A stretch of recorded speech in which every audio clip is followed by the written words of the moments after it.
Good morning, everybody. So it's Tuesday today. I'm reliably informed. Not such a nice day today. We had a lovely day yesterday. Really, we managed to get down to the allotment and spend a wee while down there, moving some dirt around the place a bit to try and make it look a wee bit more like an allotment. But this morning, looking out at the weather, I'm thinking I'm glad we went yesterday, because I don't fancy standing out there in all that rain and wind.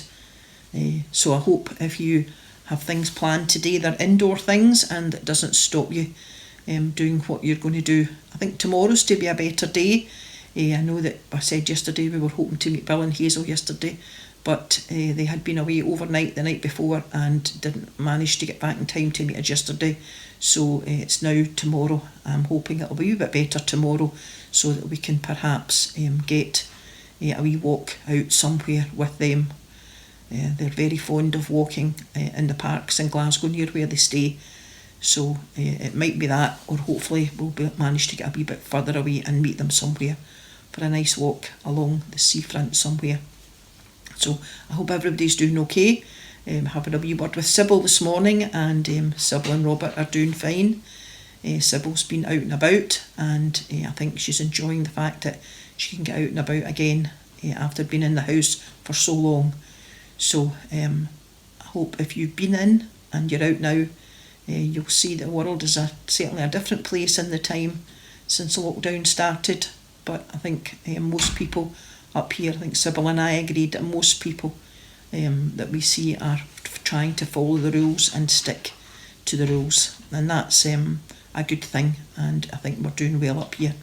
So we've been reading from Matthew, and we're still reading Matthew. We're on to chapter 15, and so let's read a wee bit from the beginning of Matthew chapter 15.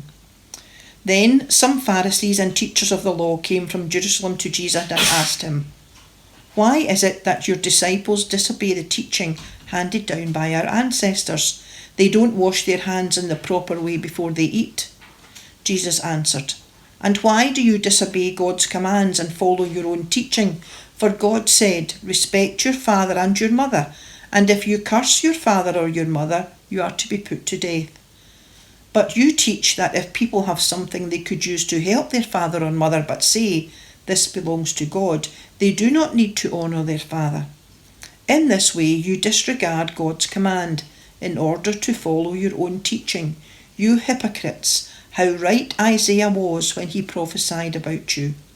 'These people,' says God, 'honour me with their words, but their heart is really far away from me. It is no use for them to worship me, because they teach human rules as though they were my laws.' Then Jesus called the crowd to him and said to them, 'Listen and understand. It is not what goes into your mouth that makes you ritually unclean. Rather, what comes out of it makes you unclean.'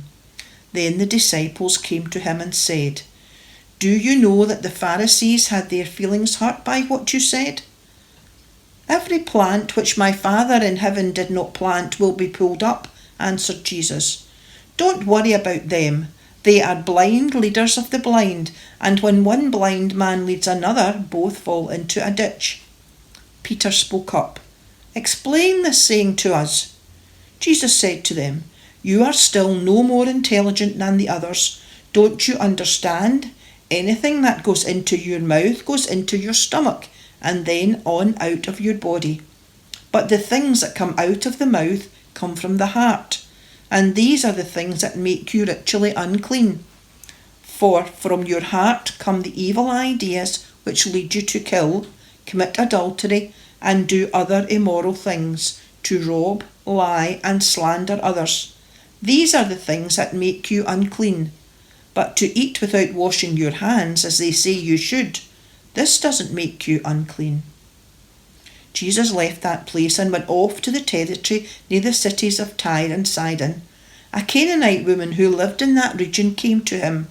'Son of David,' she cried out, 'have mercy on me, sir.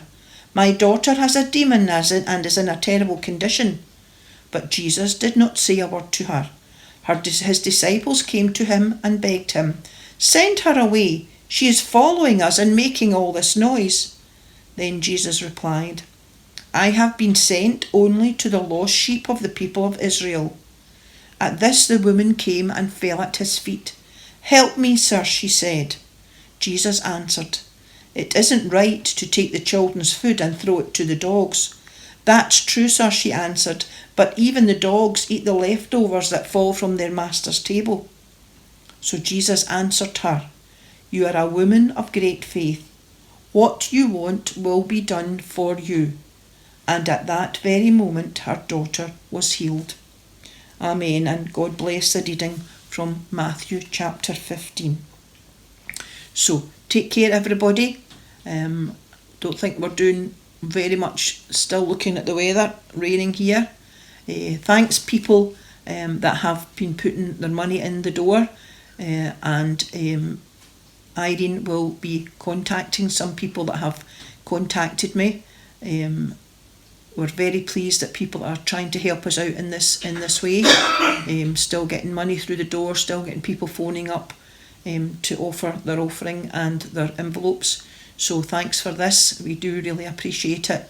We'll keep you informed of what's happening. I'm going to maybe go and phone Sheila now and invite myself to Sheila's for coffee before the end of the week. If she says no, I'll tell you tomorrow, but I'm sure it'll be all right. And I'll let you know. So take care everybody, and do what you're asked, and we'll see you tomorrow. Bye.